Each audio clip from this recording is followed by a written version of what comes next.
अस्सलामुअलैकुम बच्चों, इससे पहले हमने गिनती पढ़ना, अदद पढ़ना और लिखना सीखा है ना बच्चों? तो आज हम बड़े अदद पर दायरा बनाना सीखेंगे, यानी दो अददों में से जो अदद सबसे बड़ा होगा उस पर हम दायरा बनाएंगे। ठीक है, तो चलिए बच्चों बड़े अदद पर दायरा बनाते हैं। बच्चों, आपको यहाँ पर अदद लिखे हुए नजर आ रहे हैं और अब हमें इन अददों में से पहचानना है कि कौन सा अदद बड़ा है और उस बड़े अदद पर हमें दायरा बनाना है। ठीक है बच्चों, तो चलिए बड़ा अदद पहचान कर दायरा बनाते हैं। सबसे पहले यहाँ पर ये कौन सा अदद है बच्चों? चलो पढ़ो। 1 और ये 2।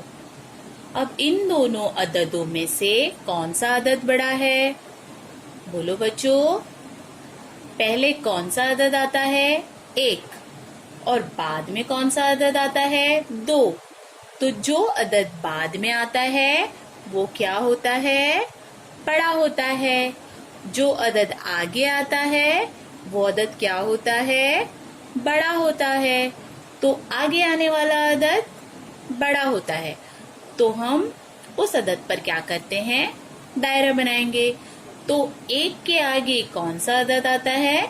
यानी 1 के बाद 2 आता है ना? 1 के आगे 2 अदद आता है, तो हम 2 पर क्या करेंगे? दायरा बनाएंगे, क्योंकि 2 क्या है? बड़ा अदद है। तो चलो दायरा बनाते हैं 2 अदद पर।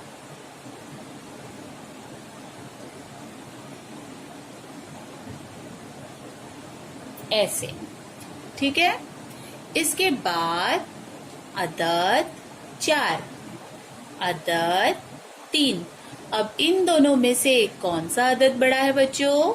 बोलो, कौन सा अदद पहले आता है और कौन सा अदद आगे आता है?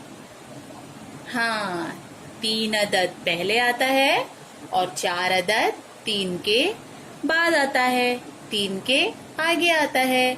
तो 4 क्या हुआ? बड़ा अदद हुआ। तो अब हम 4 अदद पे दायरा बनाएंगे, ऐसे। फिर इसी तरह से अदद 5 और 6।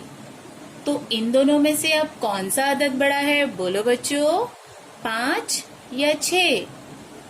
हाँ, 6, क्योंकि 5 के आगे 6 अदद आता है, 5 के बाद 6 अदद आता है, और जो बाद में आता है, जो अदद बाद में आएगा वो क्या होगा? बड़ा होगा। तो 6 क्या है? बड़ा अदद है। तो हम इस पर क्या करेंगे? दायरा बनाएंगे, इस तरह से। ठीक है। इसके बाद ये है अदद 7 और ये है अदद 8। अब इन दोनों में कौन बड़ा है? बोलो, 7 या 8? हाँ, 8, क्योंकि 7 के आगे आने वाला अदद 8 है और 7 के बाद 8 अदद आता है, तो 8 क्या हुआ? बड़ा अदद हुआ। तो हम 8 पर ऐसे दायरा बनाएंगे, इस तरह से। फिर सबसे आखिर में अदद 9 और अदद 10। अब इन दोनों में कौन सा अदद बड़ा है बच्चों? बोलो, 9 या 10? हाँ, अदद 10, क्योंकि 9 पहले आता है और 10 बाद में आता है। 9 के आगे आने वाला अदद 10 है, तो 10 क्या हुआ? बड़ा अदद हुआ। तो हम 10 अदद पर दायरा बनाएंगे, इस तरह से।